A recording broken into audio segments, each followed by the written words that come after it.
D'abord, je pense qu'on fait un métier qui est passionnant et qu'on a la chance d'avoir des équipes qui comprennent que ce métier est un métier passionnant. Et donc, ça fait une alchimie qui, effectivement, arrive à avoir une maison qui est dynamique, un ensemble qui progresse dans un métier qui, encore une fois, même méconnu, est un métier absolument formidable. On est passé à peu près de 11-12 milliards de chiffre d'affaires à peu près 17 milliards.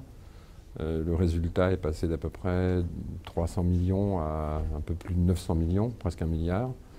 Mais ce résultat, on en a besoin pour préparer l'avenir. Dans les mutuelles, on n'a pas la possibilité, nous, de faire appel au marché de façon commode, aisée. Donc dans les mutuelles, on fonctionne forcément par accumulation. Si nous, mutuelles, on est confrontés à un événement adverse qui est un peu dur, on a forcément besoin de mobiliser nos ressources économisées. Donc c'est ça le grand changement.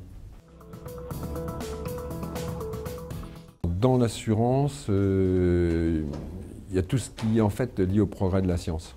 Alors, dans les progrès de la science, vous avez d'abord ce que nous souhaitons tous, les progrès de la médecine. Donc ça, plus la médecine progresse, je pense que tout le monde s'en réjouit. Vous avez aussi les progrès des technologies, hein, je pense à toute l'informatique, tout ce qui est embarqué, et notamment embarqué dans les véhicules automobiles. Donc tout ça va être certainement à l'origine et à la source de grandes transformations de la façon dont nous, assureurs, pouvons exercer notre métier. Vous avez le cas, par exemple, de ce qu'on appelle la voiture intelligente. Donc la voiture intelligente qui, quand elle aura atteint son sommet d'intelligence, pourra éventuellement se dispenser du conducteur. Bon. Il est évident que pour nous, assurer une voiture sans conducteur ou un conducteur, c'est totalement différent. D'ailleurs, aujourd'hui, la réglementation, honnêtement, ne le permet pas.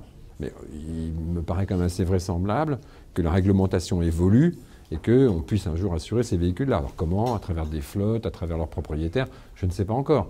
Mais ça, c'est typiquement une évolution qui est tout juste devant nous, puisque on voit bien ces voitures sont déjà en phase d'essai, non seulement aux États-Unis, mais même en France.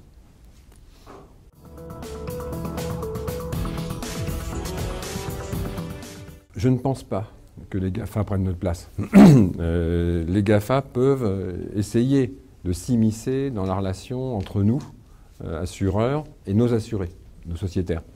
Prendre notre place, je ne crois pas. C'est une industrie qui est très consommatrice de capitaux. Il faut des capitaux conséquents pour pouvoir faire de l'assurance.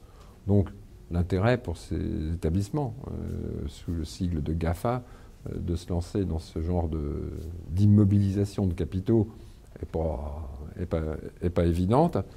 Et puis moi je reviendrai sur une autre notion. Nous sommes une époque où on voit vraiment une demande extrêmement forte de protection, très forte.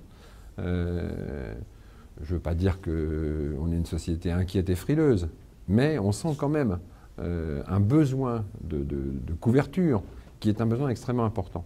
Or, c'est nous, les assureurs, qui, in fine, pouvons mieux y répondre.